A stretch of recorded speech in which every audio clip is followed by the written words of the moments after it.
নমস্কার বন্ধুরা, প্রাণ গার্ডেনিং চ্যানেলের আরেকটা ভিডিওতে সবাইকে স্বাগত জানাই।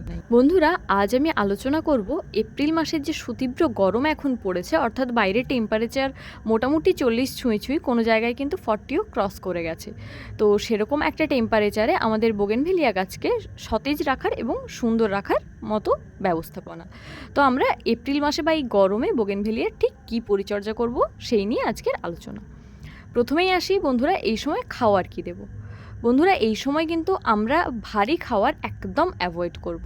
অনেকে জিজ্ঞেস করেন যে গাছকে কি তাহলে খাবার দেওয়া পুরোপুরি বন্ধ করে দেবো? আমি বলবো যে একদম না, গাছকে পুরোপুরি খাবার দেওয়া বন্ধ করার কোনো দরকার নেই। আমরা মোটামুটি এক্ষেত্রে করতে পারি কি 15 দিন ছাড়া বা 1 সপ্তাহের ব্যবধানে খোল জল দিতে পারি। এই দেখো, কিছুদিন আগে ঝড় হয়েছিল, তাতে আমার এই বোগেনভেলিয়ার টবটা পুরোপুরি ভেঙে গেছে। এটা সেই টবটা যেটা তোমাদের প্রতিস্থাপন করে দেখিয়েছিলাম। তো যাই হোক, তো খাওয়ারের ব্যবস্থাপনা এটাই আমরা করব যে একদম পাতলা করে সর্ষের খোল ভেজাবো এবং তার থেকে যে জলটা হবে সেই জলটা আমরা প্রত্যেকটা গাছের গোড়ায় দেব। এটা আমরা 1 সপ্তাহ ছাড়া করতে পারি, 15 দিন ছাড়াও করতে পারি।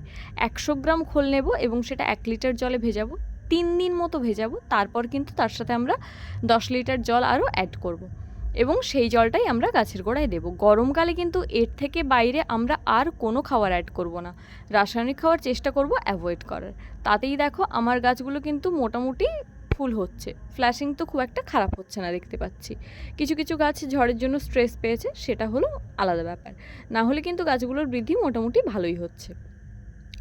যারা জিজ্ঞেস করেন যে গাছকে কি শেডের তলায় বা গ্রিন নেটের তলায় রাখতে হবে, তো গাছ যদি ঝিমিয়ে না পড়ে তাহলে কিন্তু বোগেনভেলিয়া গাছকে শেডের তলায় বা গ্রিন নেটের তলায় না রাখলেও গাছ কিন্তু খুব একটা খারাপ থাকে না। শুধু এক্ষেত্রে জলের বিষয়টা মেনটেন করতে হবে। আমরা জানি বোগেনভেলিয়া কিন্তু কম জলে হয়, কিন্তু গ্রীষ্মকালে এই লজিকটা একদম খাটে না গাছের জন্য। গ্রীষ্মকালে কিন্তু গাছকে ঠিকঠাক করে জল দিতেই হবে, পারলে দুবেলাই জল দিতে হবে। নাম্বার 3 যে ইম্পর্টেন্ট পয়েন্টটা সেটাই আসছি, আর সেটা হলো গাছের মালচিং। বন্ধুরা, এই গরমে কিন্তু বোগেনভেলিয়া গাছকে মালচিং করে দিলে খুব সুবিধে হয়। আমি এক্ষেত্রে ঘুটের কিছু ভাঙা অংশ নিয়েছি, কারণ এতে যেহেতু গোবর সার থাকে এবং গোবর সারে প্রচুর পরিমাণে নাইট্রোজেন থাকে, তাই আমি এক্ষেত্রে ঘুটেটাই চুজ করেছি। তোমরা চাইলে কিন্তু বাগানের শুকনো পাতা দিয়েও মালচিং করতে পারো। বাগানের শুকনো পাতা দিয়ে করা যায়, যে কোনো রকম কম্পোস্ট দিয়ে করা যায়, অর্থাৎ ভার্মি কম্পোস্ট দেওয়া যেতে পারে, কোকোপিট দেওয়া যেতে পারে বা কাঠের গুঁড়ো সুন্দরভাবে দেওয়া যেতে পারে। তো সেইভাবে আমি এখানে গাছের গোড়াটা পুরোপুরি ঘুটের যে ভাঙা টুকরো সেগুলো দিয়ে ঢেকে দিচ্ছি। এটা হলে কি হবে যে মাটি থেকে সরাসরি জলীয় বাষ্পটা রোদের তাপে কম উড়ে যাবে, অর্থাৎ মাটিটা অনেকক্ষণ ওয়েটি থাকবে। সেক্ষেত্রে গাছে কিন্তু ওয়াটার ডেফিসিয়েন্সি খুব একটা হবে না, অর্থাৎ গরমকালে যে অনেক বোগেনভেলিয়া গাছের পাতা ঝিমিয়ে যায় সেটা কিন্তু হবে না। উপরন্তু গোবর সারে যেহেতু নাইট্রোজেন থাকে, তাই সেক্ষেত্রে আমরা যখন ওপর থেকে জল দেব, সেখানে জলের সাথে কিন্তু নাইট্রোজেনটাও লিচিং হয়ে মাটিতে মিশবে। এটা খুব ভালো একটা জৈব সার। তো আমরা প্রত্যেকবারে যখন জল দেব, এই বোগেনভেলিয়ার ওপরে যে ঘুঁটেটা আছে এই ঘুঁটের ওপর দিয়ে জল দেব, তাহলে কিন্তু সারের কনসিস্টেন্সিটাও বজায় থাকবে। খুব হেভি খাবার দেওয়া হচ্ছে না, অথচ কিন্তু খুব স্লো রিলিজ একটা নাইট্রোজেনের সোর্স গাছ মোটামুটি পেয়ে যাচ্ছে, হিউমাসটাও মাটিতে বজায় থাকছে, তাই গাছ হেলদি থাকবে। এরপর যে বিষয়টা নিয়ে আলোচনা করছি, এই সময় কিন্তু মাঝে মধ্যে কালবৈশাখী হয়। তো তার জন্য ঝড়ের কারণে অনেক গাছ স্ট্রেস পায় এবং তার অনেক ডালপালা শুকিয়ে যায়। দেখো, আমার এই বোগেনভেলিয়ার যে ডালগুলো, এগুলো কিন্তু ঝড়ের কারণে শুকিয়ে গেছে। তাই এই ধরনের যে ডালপালাগুলো এখন শুকিয়ে যাবে, সেগুলো কিন্তু আমরা প্রুন করে দিতে পারি। তবে আমাদের খেয়াল রাখতে হবে, এত গরমে কিন্তু হার্ড প্রুন না করাই ভালো। অর্থাৎ গাছের যদি ডালপালা এবং শেকড় সুন্দর থাকে এবং টব যদি ভেঙে না গিয়ে থাকে, তাহলে কিন্তু আমাদের এইগুলো সফট প্রুনিং করে দিতে হবে। টব যদি ভেঙে যায়, সেক্ষেত্রে তো রিপোর্ট করাই ওয়ান অ্যান্ড অনলি অপশন। তো এইভাবে আমরা বোগেনভেলিয়া গাছের পরিচর্যা করব। এইবারে যে মেন পয়েন্টটায় আসবো সেটা হচ্ছে জল। জল কিন্তু এই সময় আমাদের দুবেলাই বুঝে বুঝে দিতে হবে, যেন গাছের গোড়ার মাটি কোনোভাবেই শুকনো না হয়ে গিয়ে থাকে।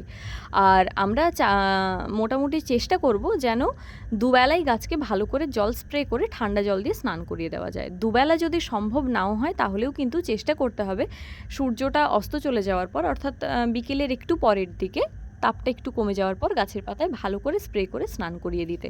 তাহলে কিন্তু স্ট্রেসটা গাছের অনেকটা কম হবে। তো যারা এর মধ্যেও চাইছো গ্রিন নেটের মধ্যে গাছকে রাখতে, তারা কিন্তু রাখতেই পারো, কোনো সমস্যা নেই। আর সুতীব্র গরমে কোনো রকম রাসায়নিক সার স্প্রে হিসেবে গাছে না দেওয়াটাই তুলনামূলক ভালো। তবে যারা ব্যক্তিগতভাবে সেই রকম খাওয়ার অর্থাৎ রাসায়নিক সার গাছে স্প্রে করে ভালো রেজাল্ট পেয়েছো, তারা কিন্তু নিজের দায়িত্বে অবশ্যই তা ব্যবহার করতে পারো। তবে আমি বলবো যে এই গরমে, এতটা গরম যেখানে পড়ে গেছে, সেক্ষেত্রে রাসায়নিক সার ব্যবহার না করাই ভালো। তো এই হলো আমার বোগেনভেলিয়া গাছের তীব্র গরমে পরিচর্যার মোটামুটি একটা টিপস। এছাড়া ফাঙ্গিসাইড এবং কীটনাশক, এটা আমি মোটামুটি আমার আগের ভিডিওগুলোতে যেভাবে বলেছি সেভাবেই তোমরা কিন্তু কন্টিনিউ করতে থাকো। টব যদি ঝড়ের কারণে ভেঙে যায় কোনোভাবে, তাহলেই কিন্তু একমাত্র গাছ রিপোর্ট করো, এবং রিপোর্ট করার পর একদম শেডযুক্ত জায়গায় রেখো। না হলে কিন্তু মোটামুটি এই রকম গরমের স্ট্রেস গাছ নিতে পারবে না, এবং তাতে কিন্তু গাছগুলো খুব তাড়াতাড়ি খারাপ হয়ে যাবে। আর এই সময় কিন্তু ফুলের যেহেতু ইলাস্টিসিটি খুব একটা বেশি হবে না, তো সেক্ষেত্রে আমাদের ফুল হয়ে যাওয়ার পর বা মোটামুটি একবার ফ্ল্যাশিং হয়ে যাওয়ার পর আমাদের কিন্তু সেই ফুলের ব্রাঞ্চগুলো কেটে ফেলতে হবে। দেখো, এই পরিচর্যা আমি মোটামুটি করেছিলাম, তাতেই আমার প্রত্যেকটা গাছে কত ভালো ফ্লাওয়ারিং এসেছে। খুব একটা কিন্তু হতাশ আমি হইনি। তো তোমরাও তোমাদের বোগেনভেলিয়ার মোটামুটি এইভাবে পরিচর্যা করতে থাকো। কোথাও যদি কোনো অসুবিধে থাকে বা কোয়ারিজ থাকে, সেটা আমাকে অবশ্যই কমেন্ট করে জিজ্ঞেস করতে পারো। ভিডিওটা যদি ভালো লাগে প্লিজ লাইক করো, তোমার বাগানি বন্ধুদের সাথে শেয়ার করো, আর প্লিজ চ্যানেলটা সাবস্ক্রাইব করে প্রাণ গার্ডেনিংয়ের সাথে থেকো। আসছি অন্য একটা টপিক নিয়ে খুব শিগগিরই। নমস্কার।